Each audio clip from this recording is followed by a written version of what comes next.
विद्यार्थी मित्रांनो, welcome to our next lecture. आणि आतापर्यंत आपण काय काय पाहिलं ते एकदा पाहूया, ठीक आहे। पहिल्यांदा आपण पाहिलं इंट्रोडक्शन, दुसरं आपण पाहिलं केमिकल इक्वेशन किंवा केमिकल रिएक्शन, आणि परत काय म्हणतात त्याला केमिकल चेंज कसा झाला, फिजिकल चेंज कसा झाला, तो टेबल आपण सोडवला बघा, तो टेबल एकदा सोडवला ते पाहिलं। आता आपण पाहूयात की केमिकल रिएक्शन याला लिहितात कसं किंवा केमिकल इक्वेशनला लिहितात कसं, ठीक आहे। आपण म्हणले की फॉर्म्युला यूज करून आपण केमिकल इक्वेशनला लिहितो, ठीक आहे। मग आपण त्याला पॉइंट नुसार समजून घेऊ की स्टेप बाय स्टेप त्याला लिहितात कसं, ठीक आहे। पहिला पॉइंट नंबर 1 आहे, काय म्हणतो point number 1, in chemical equation. Chemical equation मध्ये सपोज आपल्याला ह्या पेन विषयी लिहायचं असेल आणि आपल्याला ह्या पेनचं नावच माहित नाही की याला पर्टिक्युलर पेन म्हणतात, तर आपण काय याच्याविषयी काय लिहू शकतो का? नाही ना, म्हणजे लक्षात आले। आता ठीक आहे, माझं नाव रवी, तर माझ्याविषयी तुम्हाला लिहायचं झालं तर माझं नाव घेऊन तुम्ही लिहिसाल ना की रवी सर चांगले होते, ठीक आहे। किंवा तुमचं नाव कदाचित असेल अनिकेत, कदाचित असेल सोहम, त्यांचं जर आपण नाव घेऊन लिहायचं असेल, त्यांच्याविषयी काही लिहायचं असेल तर आपण त्यांचं नाव घेऊन लिहितो की अनिकेत हा चांगला मुलगा आहे किंवा सोहम हा चांगला मुलगा आहे, अशा प्रकारे आपण लिहितो। म्हणजे त्यांना नाव देणं किंवा त्यांना काय म्हणतात ते जाणून घेणं आपल्याला गरजेचं होतं, ठीक आहे। म्हणून आपण काय केलं, इन केमिकल रिएक्शन किंवा केमिकल इक्वेशन, आपण हे इक्वेशन बघा, ऍक्टिव्हिटी नंबर 2 इक्वेशन घेतले, कोणतं? CuSO4 प्लस Zn, आपल्याला प्रोडक्ट काय भेटला? ZnSO4 plus Cu। आता ह्याच्या खाली बघा, मी प्रत्येक गोष्टीला नाव दिले, काय म्हणले? ह्या लेफ्ट हँड साइडच्या गोष्टीला मी काय म्हणले? रिएक्टंट, राईट हँड साइडच्या गोष्टीला मी काय म्हणले? प्रोडक्ट, आणि मिडलच्या गोष्टींना मी काय म्हणले? एरो ड्रॉन इन बिटवीन, म्हणजे हा एरो दिलाय त्याला एरो ड्रॉन इन बिटवीन म्हणलाय। मग प्रत्येकाला आपण काय म्हणायचं? रिएक्टंट कुठे लिहितात? Written on left hand side. जेव्हा जेव्हा आपण केमिकल इक्वेशन लिहितो तेव्हा आपण रिएक्टंट नेहमी आरोच्या लेफ्ट हँड साइडला लिहितो। आरो काय करतो? Indicates direction of reaction, whether reaction progressing right or left. म्हणजे जर एरो आपण राईट साइडला केला तर रिएक्शन ही प्रोग्रेस होईल राईट साइडला, पण हाच एरो जर इकडे असता लेफ्ट साइडला तर त्याची रिएक्शनची प्रोग्रेशन ही लेफ्ट हँड साइडला झाली असती, असं आपण म्हणतो। म्हणजे हे कोण दर्शवतं? हे दर्शवतं एरोची डायरेक्शन। तिसरी गोष्ट आहे प्रोडक्ट। प्रोडक्ट काय? Written on right hand side. आता रिएक्टंट लेफ्ट हँड साइडला टाकलाय म्हणल्यावर प्रोडक्टचं आपण कुठे लिहितो? राईट हँड साइडला इन बिटवीन एरो, म्हणजेच रिएक्शन प्रोग्रेशन झाली असं समजून, ठीक आहे। हा झाला पॉइंट नंबर 1। पॉइंट नंबर 1 झाला रिएक्टंट आणि प्रोडक्ट कशाला म्हणतात। पॉइंट नंबर 2 काय? If reactant or products are 2 or more than 2, if reactants are products are 2 or more than 2, त्यांना लिंक कशाने करायचं? लिंक्ड विथ पॉझिटिव्ह साइन, म्हणजे प्लसचं चिन्ह द्यायचं आणि त्या दोघांना एकत्र लिहायचं असं त्याचं म्हणणं आहे। म्हणजे जर प्रोडक्ट हे किंवा रिएक्टंट हे एकापेक्षा जास्त असतील किंवा 2 आणि 2 पेक्षा जास्त असतील, एकापेक्षा जास्त म्हणणं सोपं जाईल, ठीक आहे। त्याच्यामुळे एकापेक्षा जास्त असतील तर त्याला आपण मध्ये पॉझिटिव्ह साइन देतो आणि त्याचं आपण इंडिकेशन करतो किंवा त्याला आपण तशा प्रकारे लिहितो। बघा एक्झाम्पल काय दिलंय, सेम एक्झाम्पल, ऍक्टिव्हिटी नंबर 2 आपली CuSO4 plus Zn, ZnSO4 plus Cu। आता हे दोन बघा, रिएक्टंट एकापेक्षा जास्त आहेत, प्रोडक्ट एकापेक्षा जास्त आहेत, त्यामुळं त्यांना आपण मध्ये पॉझिटिव्ह साइन दिलं आणि त्यांना आपण अशा प्रकारे दर्शविलं, ठीक आहे। म्हणजे इथं बघा पॉझिटिव्ह साइन दिला, इथेही मी पॉझिटिव्ह साइन दिला। हे झाले आपले 2 पॉइंट। पहिल्यांदा आपण काय कोणाला काय म्हणतात ते बघितलं, रिएक्टंट, एरो आणि प्रोडक्ट। दुसरं आपण बघितलं की पॉझिटिव्ह साइन देतात, ठीक आहे। आता आपण पाहू तिसरा पॉइंट नंबर 3 काय म्हणतो बघा। Point number 3, to make chemical reaction informative, physical states of reactants and products indicated in reaction। आपलं ऑब्जेक्टिव्ह काय बघा, केमिकल इक्वेशन लिहिण्याचं ऑब्जेक्टिव्ह म्हणजे काय? छोट्या मांडणीमध्ये जास्तीत जास्त माहिती मिळावी, हे आपलं ऑब्जेक्टिव्ह आहे। त्यामुळं तिसरा ऑब्जेक्टिव्ह काय की to make chemical reaction informative, chemical रिएक्शनला आणखी इन्फॉर्मेटिव्ह बनवण्यासाठी आपण काय करतो? त्याची physical states of reactant and product त्याच्या समोर लिहितो ब्रॅकेटमध्ये, असं त्याचं म्हणणं आहे। बघा, गॅसियस, सॉलिड और liquid state indicated by writing. आपल्याला गॅस, सॉलिड किंवा लिक्विड जे काही आहे, रिएक्टंट असो किंवा प्रोडक्ट असो, ते जर असतील तर ते कसे इंडिकेट केले जातात? गॅस साठी G इन ब्रॅकेट, लिक्विड साठी L इन ब्रॅकेट, सॉलिड साठी S in bracket into small brackets, आपण असं लिहितो, ठीक आहे। आता पॉइंट नंबर 3 चाच सब पॉइंट बघा काय म्हणतो, एक sub point, if product is gaseous instead of writing into bracket of G, if product is gaseous आपण त्याला G ब्रॅकेट मध्ये लिहिण्याऐवजी आपण त्याला कसं लिहितो? Indicated by arrow pointing upwards, अशा वरी डायरेक्शनला जे एरो पॉइंट करतो अशा प्रकारे आपण त्याला लिहितो। सपोज एखादी म्हणजे रिएक्शन आहे, A plus B gives C plus D। आता D गॅस आहे, पण मी या D ला गॅस न लिहिता इथं एरो पॉइंटिंग अपवर्ड्स करतो, म्हणजे आपल्याला समजून येतं की D हा गॅस आहे, अशा प्रकारे त्यांचं म्हणणं आहे, ठीक आहे। आता यामधले 3.1 झाला। तिसऱ्या पॉइंटचा पॉइंट नंबर 2 म्हणजे सब पॉइंट 2 काय म्हणतो? 3.2, if product insoluble solute or precipitate form instead of S आपण त्याला कसं लिहितो, indicated by arrow pointing downward. आपण पाहिले की गॅसला आपण इंडिकेट केलं अरो पॉइंटिंग अपवर्ड. ठीक आहे, प्रोडक्टला जेव्हा प्रोडक्ट इनसॉल्युबल सॉलिड किंवा प्रेसिपिटेट फॉर्म होतो तेव्हा आपण त्याला सॉलिड लिहिण्याच्या जागी अरो जो आहे पॉइंटिंग डाऊनवर्ड असं त्याला दर्शवतो. आता दोन्ही गोष्टी बघा, पहिली गोष्ट गॅस ही आपण प्रोडक्ट मध्येच त्याला इंडिकेट करतो अरो अपवर्ड, आणि याही केसमध्ये आपण जेव्हा प्रोडक्टलाच इंडिकेट करतो अरो डाऊनवर्ड मध्ये, म्हणजे त्याच्यामध्ये आपण रिएक्टंटला अरो अप किंवा अरो डाऊन या गोष्टीने इंडिकेट करत नाही. ही गोष्ट लक्षात घेण्यासारखी. 3.3 पॉइंट काय म्हणतो, when reactant and product in solution form, जेव्हा रिएक्टंट आणि प्रोडक्ट दोन्ही सोल्युशन फॉर्म मध्ये असतात तेव्हा काय, said to be present in aqueous solution state, आपण त्यांना ॲक्वेस सोल्युशन स्टेट मध्ये प्रेझेंट आहेत असं त्यांना म्हणतो. आणि त्यांना आपण कसं दर्शवतो, इंडिकेटेड बाय एक letter AQ in bracket after their formula, म्हणजे असं हे लेटर लिहून AQ लेटर लिहून आपण त्यांना दर्शवण्याचं काम करतो. आता आपलं फेवरेट एक्झाम्पल कोणतं, CuSO4 प्लस Zn, आणि त्याचं फॉर्म झालं ZnSO4 प्लस CO. बघा CuSO4 लिक्विड किंवा त्याला काय म्हणतो आपण सोल्युशन फॉर्म मध्ये आहे, त्याला आपण दर्शवलं ॲक्वेस स्टेट मध्ये. म्हणजे त्यांचं म्हणणं होतं की सोल्युशन फॉर्म मध्ये असलं तर ॲक्वेस स्टेट मध्ये दर्शवायचं काम आपण करायचं, म्हणजे आपण ॲक्वेस स्टेट मध्ये दर्शवलं.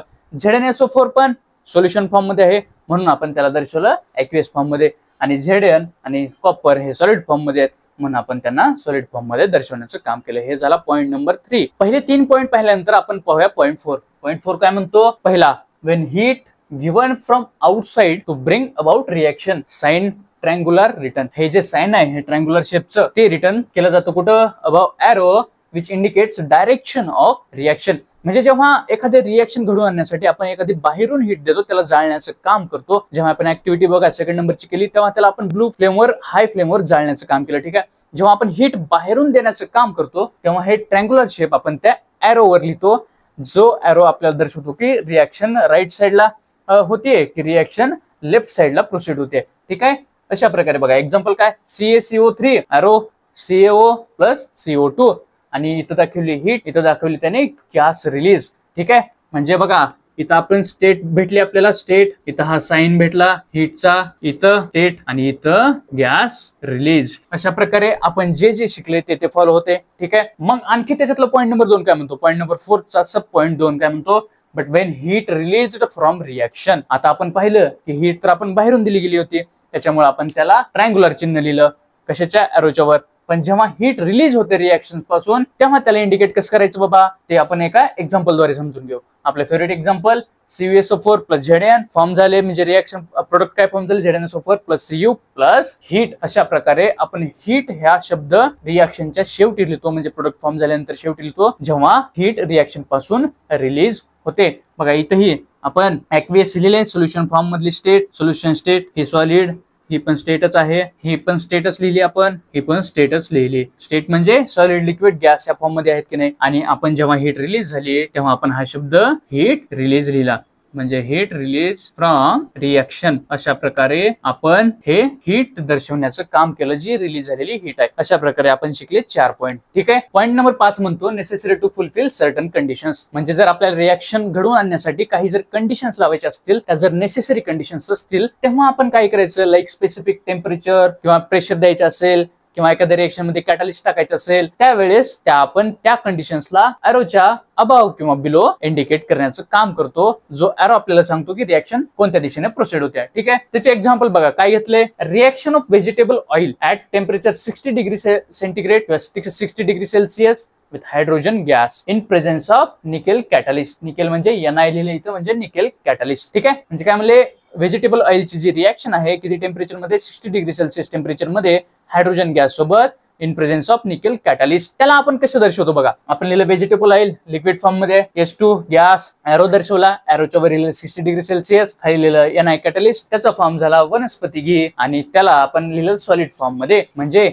ही रिएक्शन मध्ये बघा सर्वच येते काय, एक तर आपण ही स्टेट दर्शवली, दुसरे एकापेक्षा जास्त रिएक्टंट आहेत म्हणून आपण त्याला पॉझिटिव्ह साइन दिलं, ही पण आपण स्टेट दर्शवली गॅस आहे म्हणून. हा आपलं टेम्परेचर लिहिलं, स्पेशल कंडिशन टेम्परेचर, कॅटलिस्ट हे कोण आहेत, स्पेशल कंडिशन, म्हणजे पॉईंट नंबर 5 आला आपला. आणि हे कोण आहे, सॉलिड स्टेट. अशा प्रकारे आपण आतापर्यंत जे जे पाहिले आपण ते ह्या रिएक्शन मध्ये दर्शवत आलो. ठीक आहे, अशा प्रकारे आपला होता पॉईंट नंबर 5. आता आपण पाहूया पॉईंट नंबर 6, जो की आपला शेवटचा पॉईंट आहे केमिकल इक्वेशन लिहायला मदत करण्यासाठी. ठीक आहे, त्याला आपण समजून घेऊ. Special information or names of reactant and products written below their formula. जेव्हा जेव्हा स्पेशल इन्फॉर्मेशन दिली जाते कोणाबद्दल, रिएक्टंट किंवा प्रोडक्ट बद्दल, त्याला आपण त्याच्या प्रोडक्ट किंवा रिएक्टंटच्या खाली एका ब्रॅकेट मध्ये लिहिण्याचं काम करतो असं त्याचं म्हणणं आहे. ठीक आहे, मग हे बघा एक्झाम्पल द्वारे आपण समजून घेऊया. एक्झाम्पल काय दिलंय, copper on reaction with concentrated nitric acid gives reddish coloured poisonous nitrogen dioxide gas. म्हणजे इन सिंपल त्यांनी काय म्हणले, कॉपर घेतला,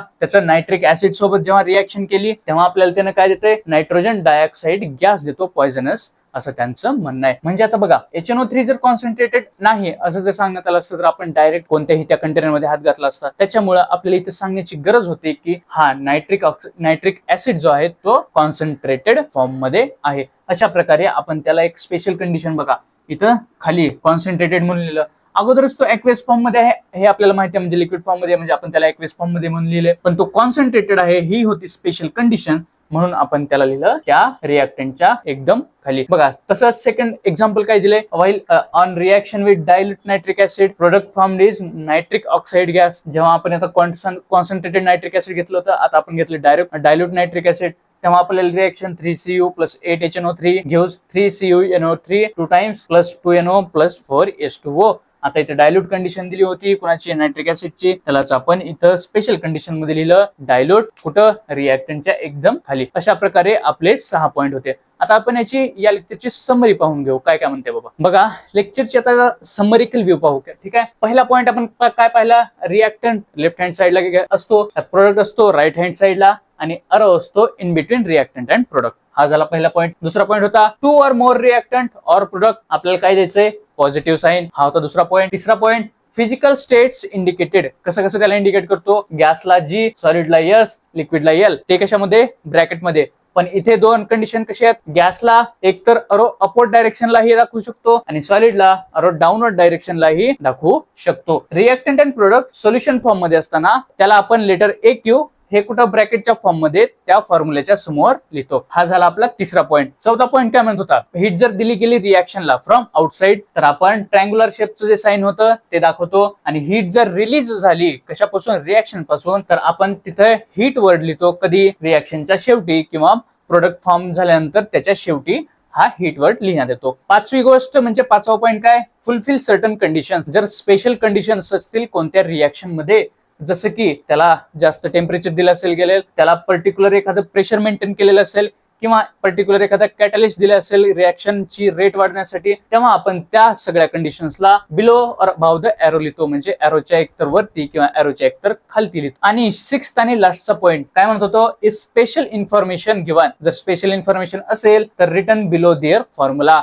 जसं की आपल्याला कॉन्सन्ट्रेटेड लिहायचं होतं, जसं की आपल्याला डायल्यूट लिहायचं होतं, त्या रिएक्शन मध्ये आपल्याला माहित होतं की पर्टिक्युलर हे जे सोल्युशन आहे ऑलरेडी आपण त्याला एक्वेस फॉर्म मध्ये लिहिलेलं आहे, पण त्याला आपल्याला कॉन्सन्ट्रेटेड आहे की डायल्यूट आहे हे लिहिण्यासाठी आणखी एक स्पेशल शब्द वापरावा लागतो. एकतर कॉन्सन्ट्रेटेड लिहितो ब्रॅकेटमध्ये किंवा एकतर डायल्यूट लिहितो ब्रॅकेटमध्ये. अशा प्रकारे हे आजचं आपलं लेक्चर होतं. ठीक आहे, हे झालं आपलं केमिकल इक्वेशन कसं लिहायचं याबद्दलची माहिती. लेक्चर कसं वाटलं त्यासाठी लाईक करा, शेअर करा, सबस्क्राईब करा, हसत खेळत राहा आणि अभ्यास करत राहा.